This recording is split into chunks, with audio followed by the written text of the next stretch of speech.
Okay. The planes didn't stop, but that's my fault. I kept telling them to stop in Reykjavik, but They didn't listen. they didn't listen to me. What can I tell you? Mhm. Which is true of most people most of the time. So, Okay, now I will ask for whoever has a question, and he or she will come up here and take my seat and bring that's good. the question. So I'll stand up. I So, can see you doing that. Yes. Everybody come closer. I can't see who you are from where you are. Don't stand away. There you go. Who's that? Anna Carolina. Ah, Anna Kalina. Haven't seen you since Berlin, God knows when. Yeah. Yeah. Sevilla. All right. And who's that down there? Kari. Yes, good. Okay. Wait a minute. I'm going to make this a full screen. I don't remember how to do that, but Can you close the chat? no, there we go. All right. Hey, listen. I am happy to go wherever you want to go, but you have to ask me a question and I'll do my very best to tell you a story.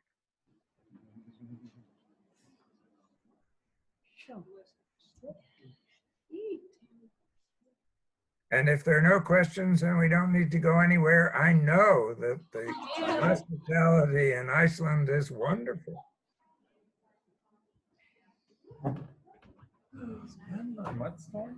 Who's that? Who's waving? Ulu? Ulu, yeah. Yes, all right. Sit down. I didn't change my face. There you go. Okay. Hi, Mr. Harrison. Yes. Yeah. And how are you? Okay. I'm Audrey Heben Okay. in open space. Yeah. I learned from Gail West, and she's Gail West. Yes. Yeah, and she said hello to you. Well, I say hello back. And I'm from China, Beijing. Yes. Yes, I want to visit you next year in America. Yeah. Well, good luck. I was born as open space. Yes, Yeah. so I will do open space facilitator as my life work. Oh, okay. Yeah. So I want to tell you this news because thank you very much. Thank you. Yeah. It's over. When it's over, it's over. Hey. We learn from someone. Yes, and we've seen before. I have a question for you, Harrison. Okay. Could you share a little bit about the importance of grief work and maybe a story around working with grief in organizations or communities? I think you're on the leading edge of this still today. Well, I don't know about on the leading edge, but grief. Well, we're going to do a lot of that, right? The worlds that we thought we knew have all changed. And the ones that we thought were staying the same are about to change. And when that happens, whatever life you thought you had is going to change. Ah, Mrs. Sun, I see you. So grief, that's what happens when it's all over and something new is beginning. It's not something new and strange. It's what we do all the time. Anytime something is over and we have to go on to something else. Sometimes it's just a little thing that's over, in which we say, oh, that's through. Sometimes it's a big thing that's over. That could be your job. That could be your country. That could be a relationship. no matter what, it's over. And there are stages in grief work. And it's worthwhile knowing what they are because you're going to go through them even if you don't know what they are. And the first stage is what I've always called shock and anger. And at least in English, but it translates in every language that I've ever heard of. When it happens, whatever it is, it's called, oh shit. And I can't remember what that is in Chinese, but it's basically the same thing.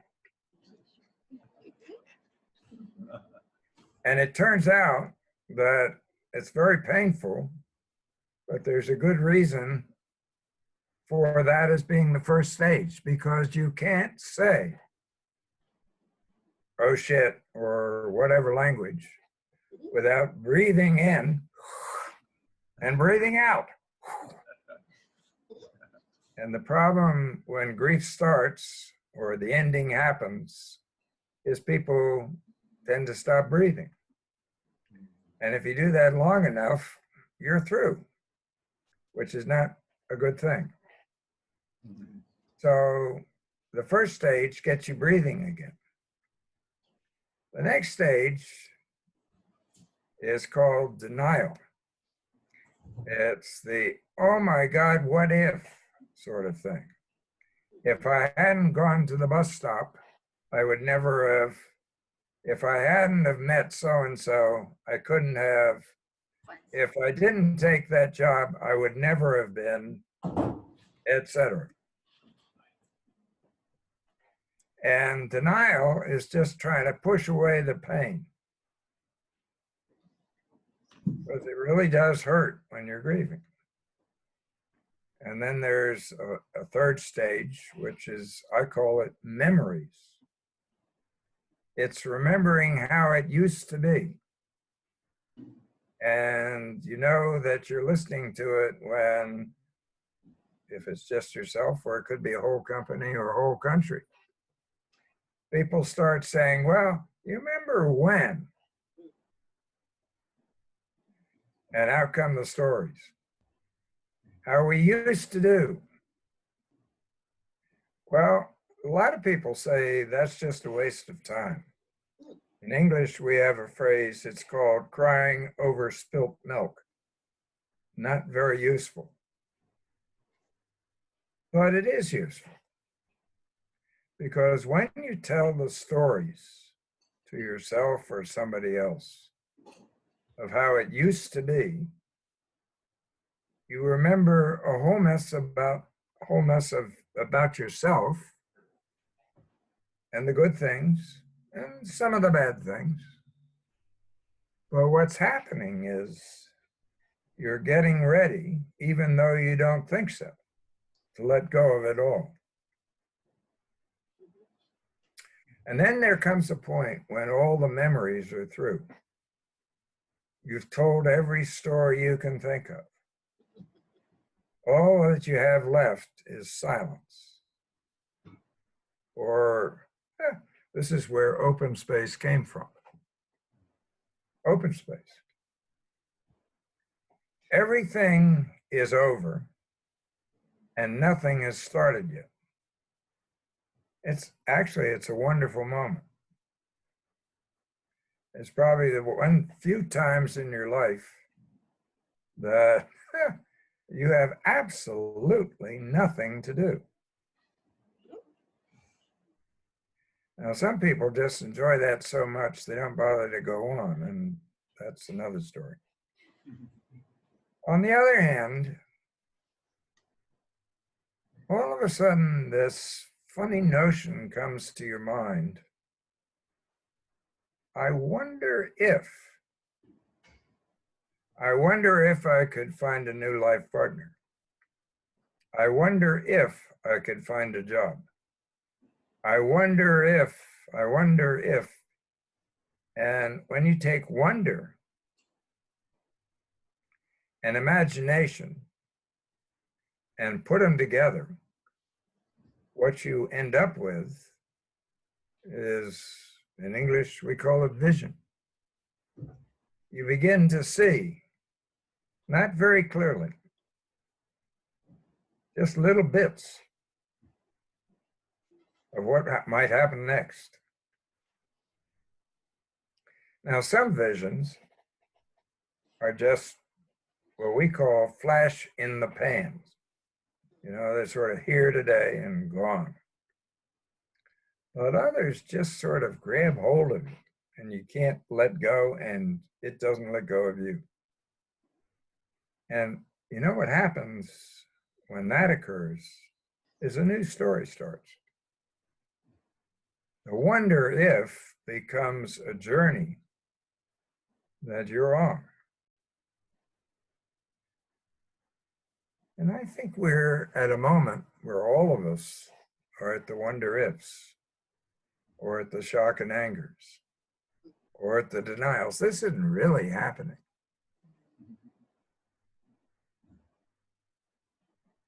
And we remember at times when it was different.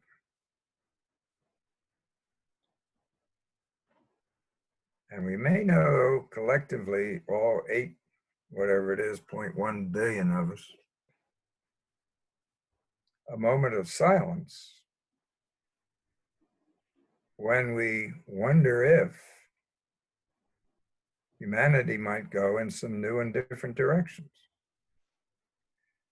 You all are going to be part of that story. And it hadn't been told yet. All right, Tomas. That's my story. Where do you want to go from here? Thank you, Harrison Owen. Hi, my name is Bettina, and we actually got to know each other in Berlin. I attended one of your first trainings when you came to Berlin. Oh, yes. Okay. I can't say I've called your name, but I do No, remember why your should you? face. No, yeah, with Michael Panwitz. And actually, we've been discussing today or speaking about, I work now in the field of conflict transformation on a communal base, and how to use the open space actually to ensure that people speak about their values, their needs. And we were referring that to the principles and values of open space. And actually right now I would, just like to throw it like a ball. What do you think are some, or like which value and principle you want to talk about right now, which you think is very valuable in order to work on conflicts? I know everyone and each, but take whatever you want to take. And I'm looking forward to hearing from you. Thank you. You know, the answer is really very simple. All you got to do is open space. I know. And people find their own values. And it turns out they're a lot more similar than they are different. Now, I can tell you lots of stories. Yeah. Let me tell you one real quick. I had 50 Palestinians and Israelis, not peaceniks. You know peacenik? These are the folks who professionally do peace. Right? And all they do is argue with each other about how to get peace. Well, it's true. I would rather work with almost anybody than peaceniks. But anyhow, what I had were all the security people from Israel and Palestine. And when they walked into what was a 2.5-day open space, I remember one person saying to another, I don't remember, well, they would have been initially Israelis on one side, Palestinians on the other. And the guy said, this is really strange. We're in business to kill each other. So at least they knew where they were. Okay, so all we did was, guess what? Sit in a circle, create a bulletin board, open a marketplace, and they went to work. And the first day, there was every issue you ever heard in your life, and a lot of yelling and screaming. And the second day, it was more of the same. And at 5 o'clock, they stopped. It was just, there was nowhere else to go. And I think somebody thought I should do some magic, but I don't do magic. They do magic. And so we all went to dinner, and nobody was talking to anybody else particularly. And we did this in Rome. And they had me sleeping in a guest house, which overlooked the venue, which is a pavilion. It was just 50 chairs sitting in a circle, and the lights were on because of security, which we had a lot of. And at 3 o'clock in the morning, I remember waking, well, I never went to sleep, but I woke up, stood up and looked out the window, and I just saw 50 empty chairs under all-night lights. And I knew that on the next morning at 9 o'clock, I was going to have, I didn't know what. And at that point, I remembered a piece of poetry from the Sufi poet Rumi, which went, "There is a place beyond right thinking and wrong thinking. I'll meet you there." I went to sleep. Next morning, I had 50 Palestinians and Israelis sitting in the circle. And supposedly we were supposed to do, quote, action planning. And I looked at them and I said, from the looks of you, you don't want to do that. So I'll tell you what, I am adjourning this meeting for 1 hour. Go anywhere, talk to whomever, talk to nobody. We were on a lot of territory, so they could walk anywhere they wanted to. And in 1 hour, I'm coming back. If you want to come back, come back. If you want to go back home, the buses are just over the way. So I went for a walk. I didn't see anybody. But on my way back to the pavilion, I didn't know if anybody was going to be there. I happened to pass an olive grove.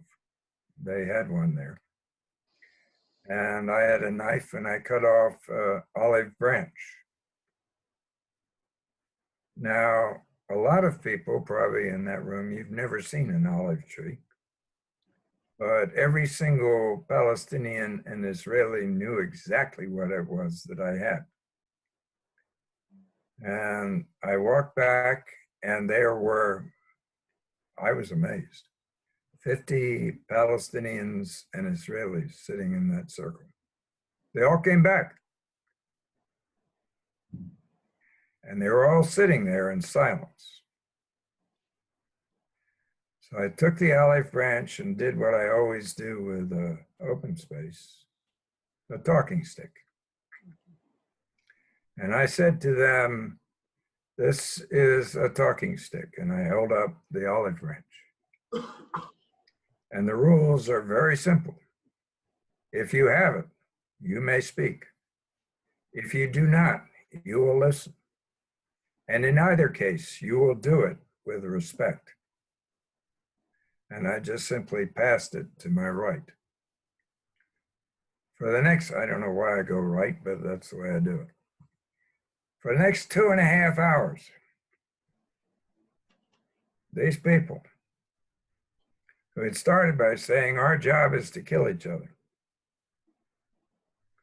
shared and laughed and cried. We got to the end of it, and one of the people who had organized this was a senior rabbi from Jerusalem, who happened to have as a good friend the imam, and that's the senior Islamic person in Rome. And he had invited him, the rabbi had invited the imam to join us.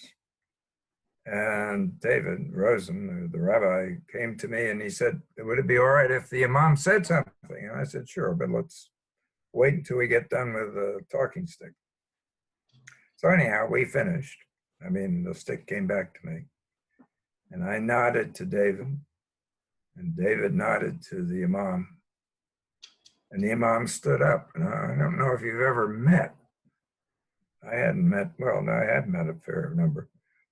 Full-fledged imams. I mean, you always know when you're, it's like, I don't know, any very, very serious person. You don't have to know they're an imam. You just know they're a real person.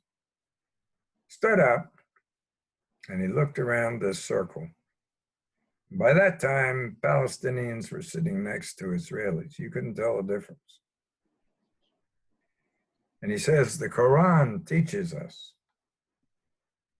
that to kill one person is to kill the world. To save one person is to save the world. We have a lot of work to do. And he sat down. And the next thing that happened was the 50 Palestinians and Israelis all stood as one person. And the next thing I knew, they were hugging and kissing each other. Now, all I did was we sat in a circle. We curated a bulletin board. They did it. We opened the space. They opened the space. Yeah. Thanks for sharing that story, but also we've been speaking about not just facilitating the space, but if we do the construction and in order to ensure that all the people are there. So, but I now get the feeling of what happened in the space. Yeah. Well, there's an easy way to ensure that the right people are there. You know what it is? Invite them. Well, yes, but a good invitation means I can turn it down.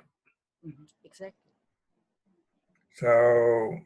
Yeah, that's what you did with our, leaving and saying whoever wants to leave, they could turn it down. Exactly. And you provided the freedom. I got the story. Yeah, thank you. So the values emerge. Mm. It's what we are. If we don't try and be something different. Maybe. Thanks.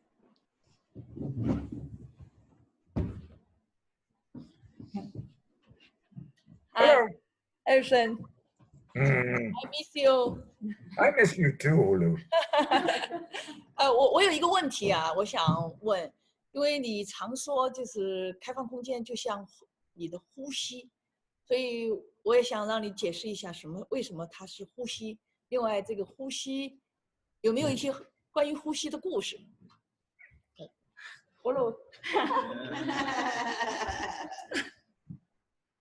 ？Hi, Harrison, I miss you. Miss Song's question about you always say that open space is like breathing.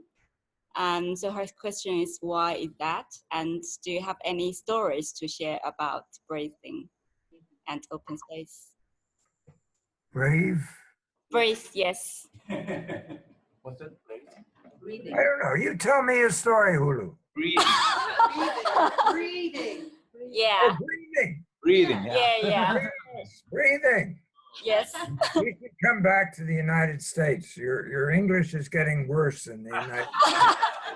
Yeah, now I'm speaking British English, that's why. I know, that's the problem. American English, yes. Okay, let's not get into the English conversation. So breathing, yes, absolutely right. Everybody knows how to do it. And you, my friend, you breathe. I know that. And your English is getting much better. But I think it's true. I remember when I came to Beijing, and everybody, I think, thought I was going to tell them something they didn't know. But I think what we all learned was we already knew.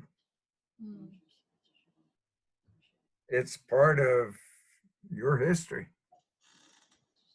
It's part of your world. I have it on my desk right here. Can you see that?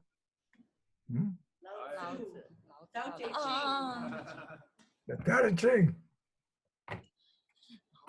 And that's one of the first books on open space. I could read you something. You want me to read you your history?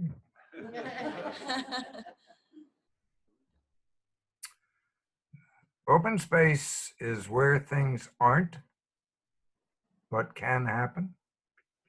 All right, so this is, forget which one it is. The uses of not. I'm going to do it in English. You could do it in Chinese. It says 30 spokes meet in a hub. Where the wheel isn't is where it's useful.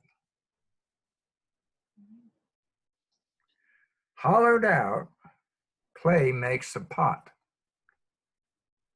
Where the pot's not is where it's useful.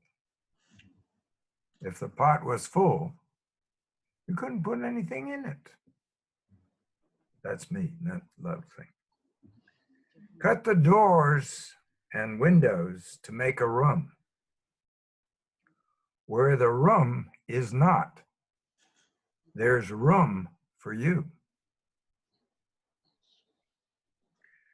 So the profit is in what is, in the uses of what isn't. Now, this is a long time ago. It's your story right here. It's the story of the whole world, told in different ways. So it's like breathing. We all know how to do it unless we stop. And if we stop, that's it.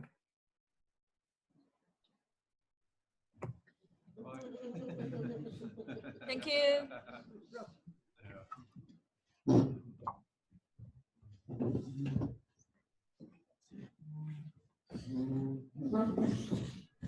Hi, Harrison. Good to meet you. I'm Rob from England. There you go. One of our breakout groups today was talking about how we can make better use of open space for people with intellectual disabilities and with mental illness and sort of similar socially excluding conditions. And I wondered whether you had any stories or wisdom that you can share with us about that. Yeah, well, yeah, sure I do. I mean, it's not wisdom, but I have a story for you. 25 or 30 years ago, I did a training program in Canada. And there were a group of participants from the Canadian institution that basically takes care of the people who are differently able. What is, I forget the proper word for it, but we would say slow. And so they came, and it was very obvious that the lady who was in charge of all of this was a control freak, if you understand what I mean. And that her staff had got her to come to see if she would relax a little bit. I mean, nobody said that, but it sort of happened. In any event, we went through the training program, and I didn't really talk to them all. I mean, I talked to them as I talked to anybody, but I didn't know anything about it. And about a month later, after I got back home, I got a telephone call from this lady. And she said, very interesting thing happened. They got back to Canada, and it was time for their annual staff meeting all across Canada. And to save a little money, they did it in one of their major facilities. So, you know, they read the book and they set up all the chairs, and next morning they came back down to go to the meeting. Well, the funny thing was that a lot of their residents decided to sit in the chairs. And so they were faced with this problem. They wanted to have this meeting, but all of the residents and clients, well, were not all, but a lot, were sitting in the chairs. So what did they do? You know, I mean, it was a question. You throw them out? Well, that's kind of not nice. So what they did was just add more chairs and sat down. And they just did the open space, like, you know, everybody put up their issues. And some of the residents were fairly nonverbal, but these were professionals, so everybody worked it out. And the issues went up, and they were from the staff, but they were from the residents, and some of them were joint and whatever. And the 2 days went by, and they ended the meeting, and, you know, and they had their reports and proceedings. And some of the residents didn't type all that well, but, you know, some of the staff helped them out. And the lady said, and this was now 6 months after they'd done this, I said a month, it was longer than that. And the person, the head of this thing said, you know, it's the most amazing thing. We actually doubled our services for the same budget. They'd just done their fiscal statement this past year. I said, well, that's pretty good. How did that happen? Well, she said, you know, half of what we were providing for the residents, they didn't want. But we'd never asked them. So when it was quite clear what they wanted and needed, we did that. So we could double the services for the same budget. Well, a year later, she called me back. She said, another amazing thing happened. We just finished doing our annual, whatever, psychological evaluation of our residents. I don't know how you do that. You probably do. I don't know how you do that. But in any event, they did that.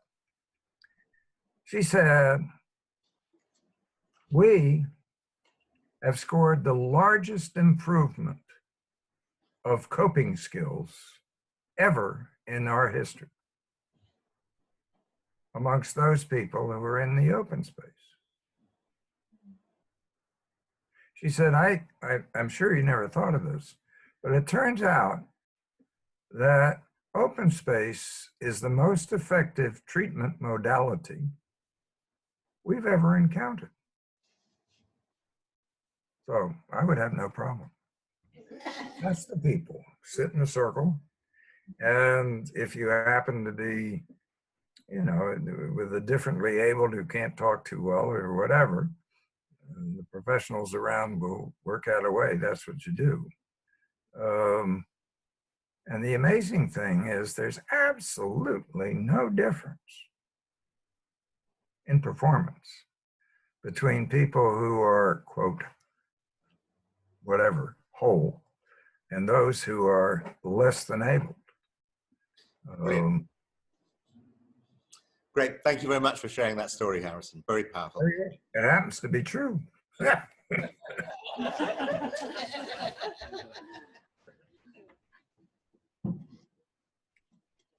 Okay, another. All right. Who is that? That's Anna. Oh, yes, I see you. All right, Carolina. I was very happy to hear the story from the Israelis and the Palestinian people. And I remember when we were in Sevilla and we had the imams and rabbis also. Oh, wasn't that fun? Yes. And my question is that when I share those stories of conflict and say, oh, people come together and they talk about peace, business people understand that this methodology works there. And they also, when I facilitate an open space, they like what I do. But very often they kind of tend to put it into the box of, this was today, the weather was good, you're a nice person, you made nice posters, but how do I help them to reflect that what I'm doing there can actually be transformed into their daily life and does not has to be a standalone event? How do I help them to reflect about that? How do you do that when you work with companies? Have you ever read Open Space Technology, a User's Guide? I guess it's a long time ago. Please remind me. There are a lot of ways to do it. I mean, do what you're talking about. But my favorite way is to use the 4 quadrants of the circle. The medicine wheel? The medicine wheel. Okay? So what I very often used to do with business, well, anybody, is say, okay, well, you've now been through this, so let's think about what happened. I mean, not what you came out with as a proceedings, that's in the book, but how it was for you. So we could do this in a lot of different ways, but one of the simplest and best ways of talking, I think, of sort of how we are as people or as individuals is the medicine wheel. And there are 4 parts to it. It's the 4 points of the compass. And you can think of it very quickly. To the north is leadership, and that's hard charging. To the east is, guess what, wisdom. And that's like an owl. To the south is, in the American Indian version of it, is a mouse. It's kind of warm and comfortable. And to the west is a bear. Not just a nasty bear, but a really down to business bear, going after it. So just think about this. What did you notice that was strange and different about leadership in open space? Our time together. And usually they're very quiet for a little bit, and then they say, we didn't have any. And I don't say a word. And somebody will eventually say, you know what, we were all leaders. I said, no. And what did you notice about wisdom in our time together? And there's usually quiet, and then somebody will say, you know, it's a funny thing. Every time I really needed to know something or somebody, the right person showed up. And I say, okay, well, now what did you notice about community in open space? The South, the mouse. And they will say eventually, a funny thing. We spent our whole lives trying to kill each other. And all of a sudden, I can't say we're friends, but there were some really nice people here. And then I say, okay, now what did you notice about the bear, the management, the way things are, you know, organized? And there's an embarrassed silence, and they say, we didn't have any, which is another way of saying we didn't need any. Now, that's one way of doing it. There's another thing that I think people really tend to forget for a whole mess of reasons. If you start out by trying to tell people that we're going to do this funny thing called open space, you're going to be explaining it forever. If you start with the idea in your own head, you know, we're all in open space. It's just that sometimes we don't do it as well as we could. So the issue of an open space with any group, anywhere in the world, business, Palestinians, imams, or whatever, is very simply to help them to remember what they already know. And at that point, you don't have to explain a thing.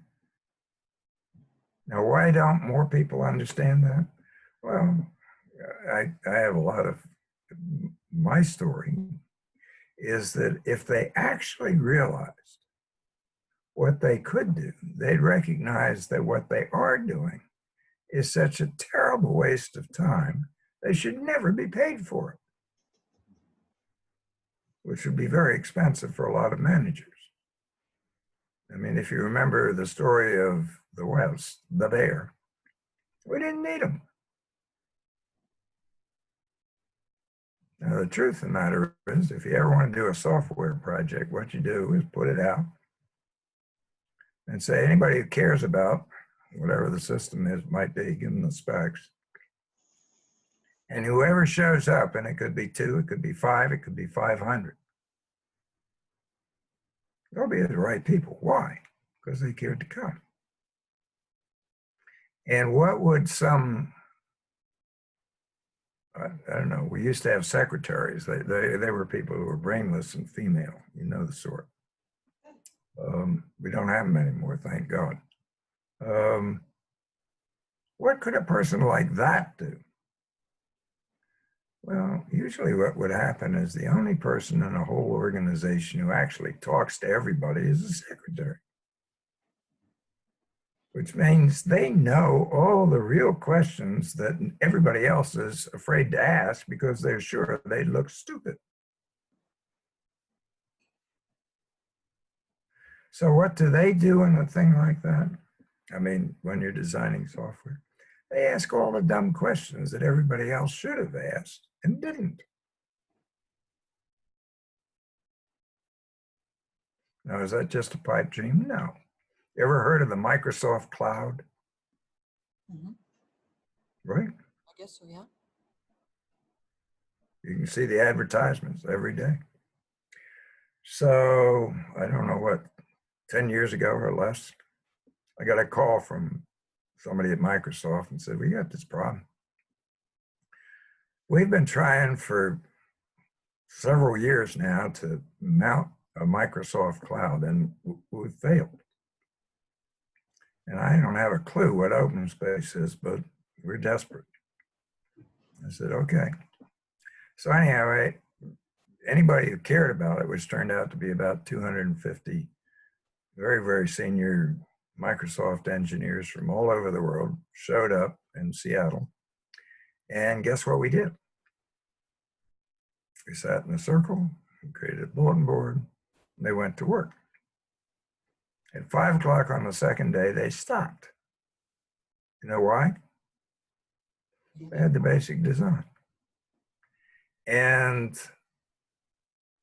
if you want to see the results, you go to any magazine you want to, anywhere that I know of in the world, and you too can sign up for the Microsoft Cloud.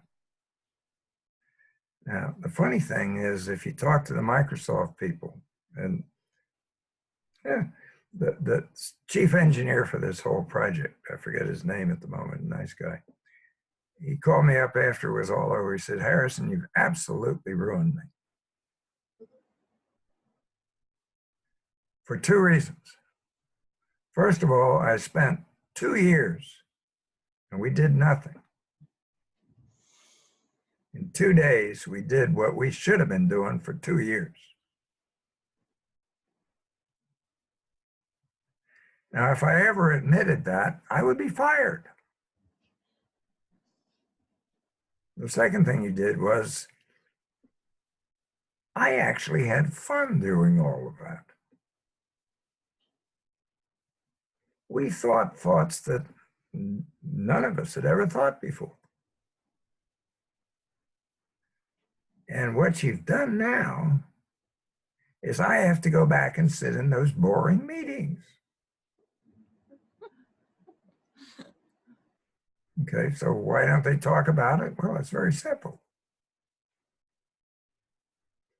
If they actually admitted what happened, and it's out there for anybody to see, it's called the Microsoft Cloud, or the imams and rabbis or whatever, then they'd have to say, A, what we were doing before didn't make any sense. Actually, it was a waste of time and energy. And we've been ruined. You know, just think of all those boring meetings I don't have to go to.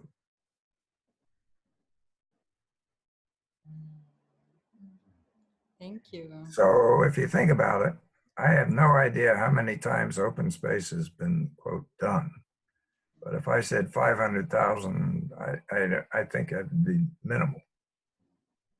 And whatever Michael, as we all know, Michael Penwitz has counted it. I mean, it's 146 countries or something like that.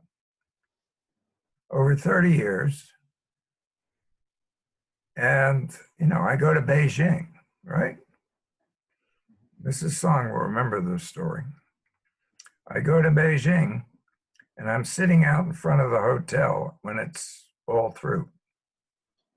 And two people I have never seen before in my life come up. I'm having a beer. It's a lovely, it's a wonder. It's probably the only hotel in Beijing that hasn't been modernized. It's wonderful.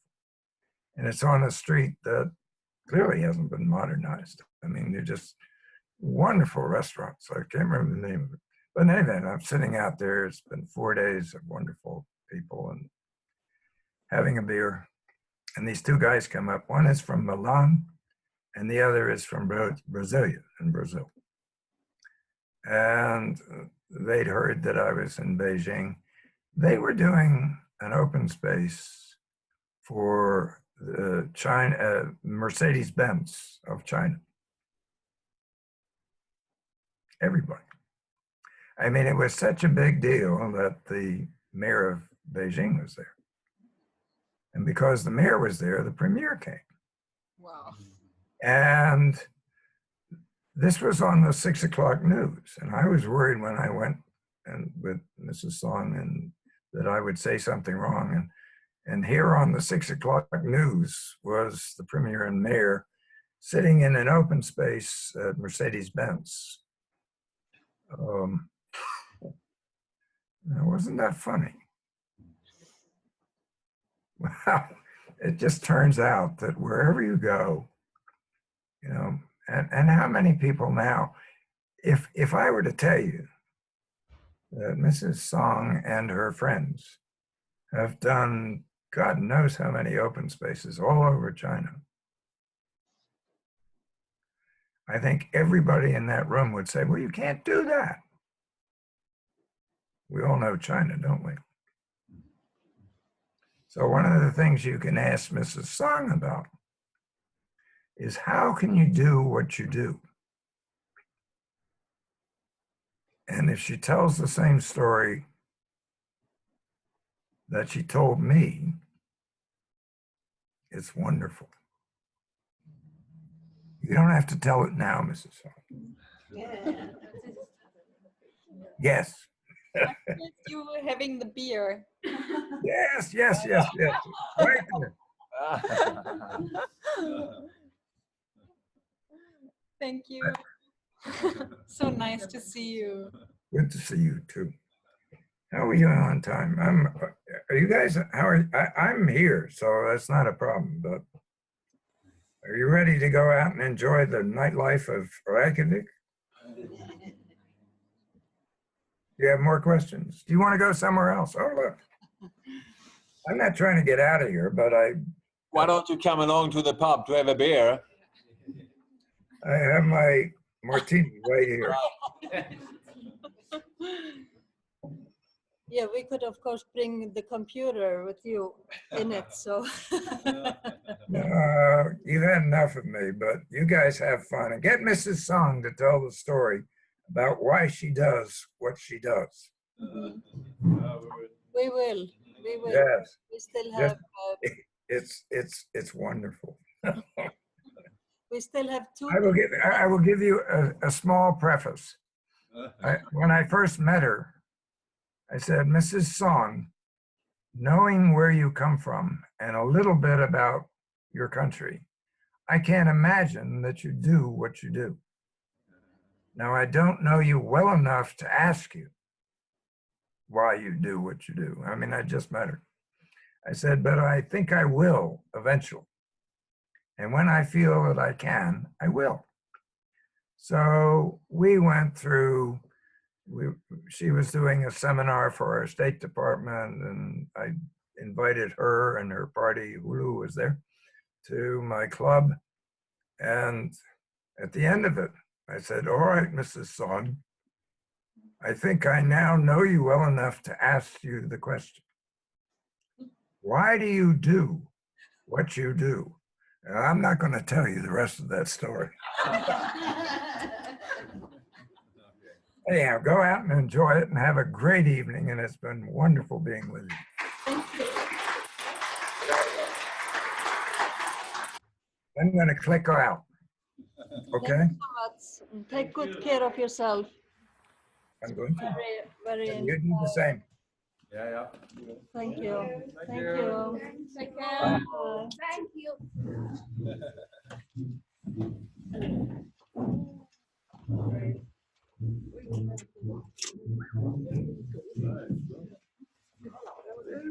Yeah. I'm scared to enter.